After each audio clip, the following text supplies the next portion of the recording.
Ready start. Guruji, Ramayana காலத்தில் artificial intelligence விளக்கவும். அன்பு மகளே, ஆர்டிஃபிஷியல் இன்டெலிஜென்ட் என்று இன்றைக்கு தொழில்நுட்பத்தில் பெயர் வைத்திருக்கிறார்கள். செயற்கை நுண்ணறிவு என்று சொல்லுகிறார்கள். ஒரு கர்ப்பப்பையில் தாய் தகப்பன் சுழலீட்டில் புகுகின்ற போது ஒரு விந்து அணுவானது கர்ப்பப்பையில் சென்ற பிறகு 10 மாதம் கழித்த பிறக்கிறது. பிறக்கிற பிள்ளை அனைத்து கிரகங்களை இயக்கின்ற அளவிற்கு இந்த விஞ்ஞான வளர்ச்சி ஏற்பட்டது. இங்கு பட்டன் தட்டினால் சந்திரனை அழித்து விடலாம் என்கின்ற அளவிற்கு. அப்பொழுது செயற்கை நுண்ணறிவின் மூலம் ஒரு ஆத்மா சரீரத்தில் இருக்கின்ற விந்து அணு ஒளியாக மாறுகின்றது போது ஆத்மா என்ற விந்து அணுவை கபால உச்சி கேட்டினால் பெண் போகத்தின் போது யோனிக்குழுகின்ற விந்து அணு, ஆண் பெண் விந்து அணு, ஹீமோகுளோபின் ஜீன்ஸ், இது 7 சக்கரங்களுடைய கபால உச்சிக்கு ஏறி சகசரத்தில் 72,000 நாடி நரம்புகளும் கூடுகிறது. அந்த 72,000 நாடி நரம்புகளும் சுழிமுனையில் ஒளியாக மாறுகிறது.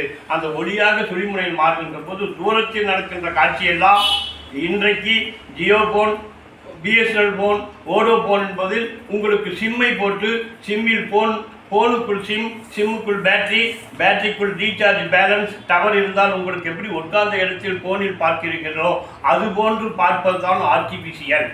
இந்த ஆர்டிஃபிஷியல் இன்டெலிஜென்ஸ் என்பதை அறிந்து கொள்வதற்கு முன்னால் மகாபாரதம் ராமாயண காலத்தில் எல்லாம் ஆர்டிஃபிஷியலை பயன்படுத்தி இருக்கிறார்கள். ஆகவே ஏற்கனவே பயன்படுத்திய ஆர்டிஃபிஷியல் இன்டெலிஜென்ஸ் தான் இன்றைக்கு உங்களுக்கு தொலைக்கருவிகளின் மூலம், செல்போன் மூலம் பார்த்து கொண்டிருக்கிறீர்கள். இதுதான் ஆர்டிஃபிஷியல். ஆனால் 60% தீமையை நல்லதாகவும் 40% நல்லதை தீமையாகவும் காட்டுகின்ற சக்தி ஆர்டிஃபிஷியல் வருகிறது. அதர்மம் தலை தூக்கிவிடும். அப்போ கலியுகத்தினுடைய கடைசி காலத்தில் வாழ்கிறாய். கலியுகத்தின் கடைசி காலத்தில் நீ வாழுகின்ற போது ஆர்டிஃபிஷியல் இன்டெலிஜென்ஸ் என்ற விஞ்ஞானத்தின் மூலம் தீயதை தான் பரப்புவார்கள், தர்மத்தை பரப்ப முடியாது. தர்மம் அழிவுக்கு வந்து கொண்டிருக்கிறது. நம சிவாயா. ஐயா குருவே, சஞ்சயன் திருதராசனுக்கு நேரடி தொலைக்காட்சி சொல்றாரு, அதன் மூலம் நமக்கு கிடைப்பது என்ன? அன்பு சகோதரனே, 2006 என்னிடம் பழகிய நீ தம்மண்ணன் செட்டியார் ராஜயோகம் என்ற ஒரு புத்தகத்தை என்னிடம் கொடுத்தாய். அதை நான் படித்தேன்.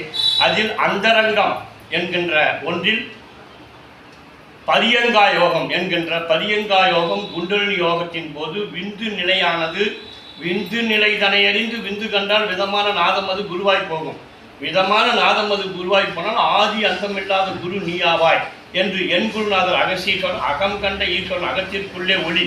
உண்ணும் போது உயிரெழுத்து உயிரே வாங்க, உறங்கும் போது மருதானப்பா, பெண்ணின் பால் இந்திரியம் விடும்போதெல்லாம் பேணி வளர்ச்சியில் அவத்தே நில்லு, திண்ணீர் இலையில்லா தலையில்லா காயில்லா விட்டதுவே காய கர்ப்பம் மருந்தப்பா, தினந்தோறும் உண்ண வல்லார் மண்ணூழி காலம் வாழ்வான் பாரே, மரளையில் அகப்பட மாட்டான் தான் புலசேனே என்று என் குருநாதன் என்னுள் இருந்து என்னை பேச வைப்பதால் சஞ்சயன் திருதராசகனுக்கு யுத்தத்தில் நடக்கின்றதை அவனுடைய இல்லத்திலே டிவியில் பார்ப்பது போன்று விளம்பரப்படுத்தியிருக்கிறான். அப்பொழுது உன்னுடைய 72,000 நாடி நரம்புகளும் 21,600 சுவாசமும் நெற்றி புலனுங்கள் என்பது ஒரு ஒளி கிடைக்கும். அந்த ஒளி கிடைக்கின்ற போது நீ எந்த இடத்தில் மனதை நிறுத்துகிறாயோ அந்த இடத்தில் நடக்கிற நிகழ்ச்சியை இப்பொழுது டிவியில் பார்ப்பது போன்று செல்போன் போடுவது பார்க்கலாம். அப்படி பார்க்கின்ற போது சஞ்சயன் திருதராஷ்டிரா, இப்பொழுது உன்னுடைய கர்ணனை கிருஷ்ணன் அழிக்கின்ற ஒரு யுத்தம் நடந்து கொண்டிருக்கிறது. கர்ணன் தர்மத்தையே தெய்வம் கொள்ளுகின்ற காட்சி கண்கொள்ளா காட்சியாக இருக்கிறது. அழுகிறேன், எனக்கு துக்கம் தாங்க முடியவில்லை என்று சொல்லுகிறான் திருதராசன். கர்ணனும் இறந்து விட்டான் என்ற நிகழ்ச்சியை திருதராசன் யுத்த களத்திலே நடப்பதை சொல்லுகிறான். அப்பொழுது சுழிமுனை ஒளி கிடைத்து விட்டான். 72,000 நாடி நரம்பும் கபால உச்சியில் நின்று விட்டால் 7 சக்கரங்கள் வழியாக விந்து கபால உச்சி கேறி நெற்றி போட்டு கிடைத்தால் தூரத்து காட்சி. இந்த செவ்வாய் கிரகத்தில் என்ன நடக்கிறது என்பது சொல்லலாம். அதுதான் என் சித்தர்கள், என் யோகநாணிகள் 21,600 சுவாசத்தையும் 7 சக்கரங்கள் வழியாக சுழிமுனையை திறக்க வைத்தார்கள். சுழிமுனை என்பது இடகலை, பிங்கலை, சுழிமுனை 2 சுவாசங்களும் அகாரம், உகாரம், மகாரம், ஓங்காரம், பர்ணவநாதம் உலகம் பிரபஞ்சம் முழுதும் ஒரு புவியீர்ப்பு சக்தியில் விளங்குகிறது. அந்த புவியீர்ப்பு சக்தியை வைத்துக்கொண்டு நடப்பதை, பிரபஞ்சம் முழுசு நடப்பதை உட்கார்ந்த இடத்திலே சொல்லலாம். அப்பொழுதுதான் சஞ்சயன் திருதராசருக்கு சொல்லியதாக எனக்கு என் அகஸ்தீஸ்வரன் சொல்லுகிறான். என்னை மோசடி என்றோ பித்தலானற்றோ பொய்யனன்றோ சம்பாதிக்க தெரிஞ்சு என்று உலகம் சொல்லுவது பற்றி இல்லை. ஞானிகள் தன்னுள்ளேயே உலகத்தில் நடப்பதை எல்லாம் சுழிமுனையில் ஒளியின் மூலம் டிவியின் மூலம் பார்த்து கொள்ளலாம். ஐயா மகிழ்ச்சியா ஐயா, ராமாயணத்தில் சூர்பனகைக்கும் பரதனுக்கும் ஆர்டிஃபிஷியல் இன்டெலிஜென்ஸ் அந்த காலத்தில் எவ்வாறு இருந்தது என்பதை இந்த காலத்துக்கு ஒப்பிட்டு சொல்லுங்கள். சூர்பனகை என்கின்றது ஒரு மூக்கை அறுப்பது என்று சொல்லுகிறார்கள்.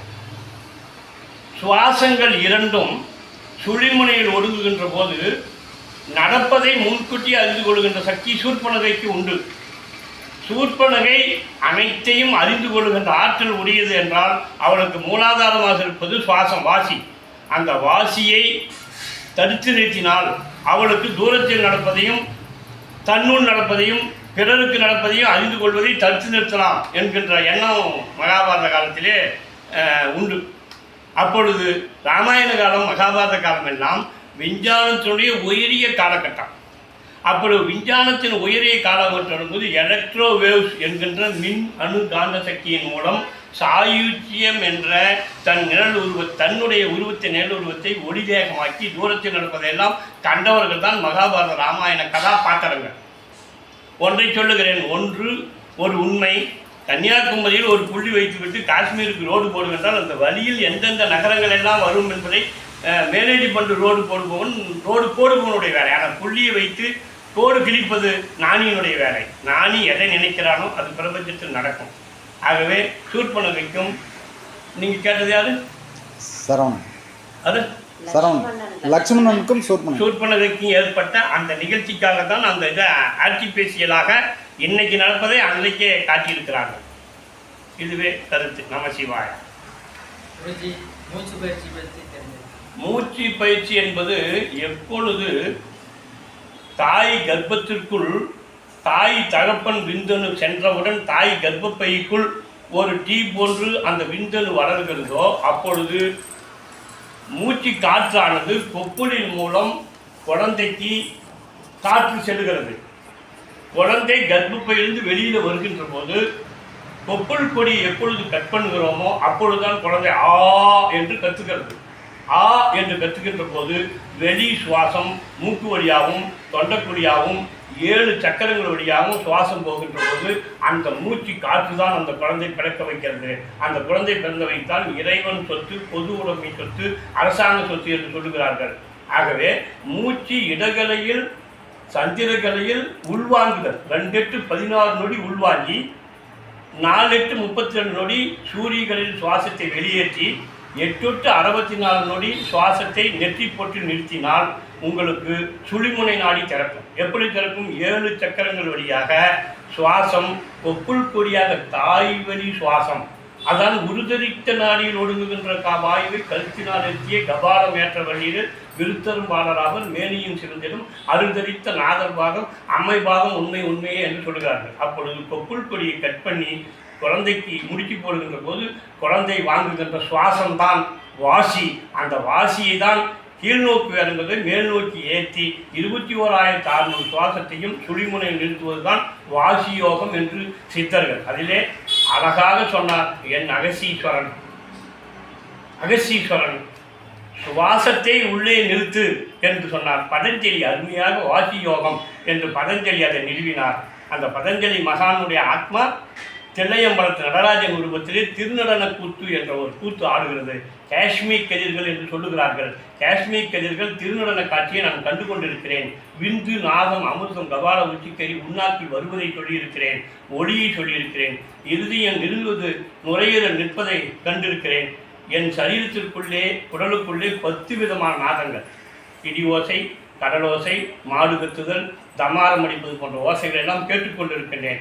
ஆகவே சாக்கியம் சொப்பனம் சுளுத்தி துரியம் துரியாதீதம் என்று விளக்கம் கொடுக்கிறார் எனது குருநாதர் திருமூலர்.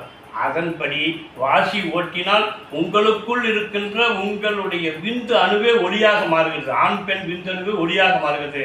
அந்த ஒளியை அணுக்கூறுகளாக்கி அந்த அணுக்கூறுகளை எக்ஸ்பிரஷன் பண்ணால் சரவணன் உங்கள் பேர் வசந்தி. வசந்தி என்ற 2 சகோதரிகள் என்னிடம் வருகின்ற போது ரிஷிகேஷ் பத்ரிநாத்தில் இருக்கின்ற ஒருவர் 41 ஆண்டுகளுக்கு முன்னால் என்னிடம் சந்தித்தவர் இப்பொழுது ரிஷிகேஷிடம் சமாதியாகிவிட்டார். அவர் சொல்லிதான் இவரிடம் வந்தேன். ஒளி கண்ட ஒருவரை உலகத்தில் 850 கோடி மக்களில் 850 கோடிகள் ஒளி பார்க்கலாம். ஒளி கண்ட சித்தர்கள், ஞானிகள், யோகிகள் பிறந்துட்டார்கள். இந்த உலகத்தில் தீமை பஞ்சபூதங்களை நமசிவாயம் என்ற பஞ்சபூதங்களை சீரழிப்பவர்கள் வந்துவிட்டார்கள். பஞ்சபூதங்களை சீரழிக்கின்ற விஞ்ஞானங்கள் அழிந்து மக்களை பாதுகாக்க சித்தர்கள் வருவாராக. ஓம் அகஸ்தீஸ்வராய வித்மகே காளஹஸ்தாய தீமகி தன்னோ சர்வ பிரசோதயாத். பாரதமே பாரதமே 14 சித்தர்களே 14 சித்தர்களே. ஓம் சாந்தி ஓம் சாந்தி ஓம் சாந்தி.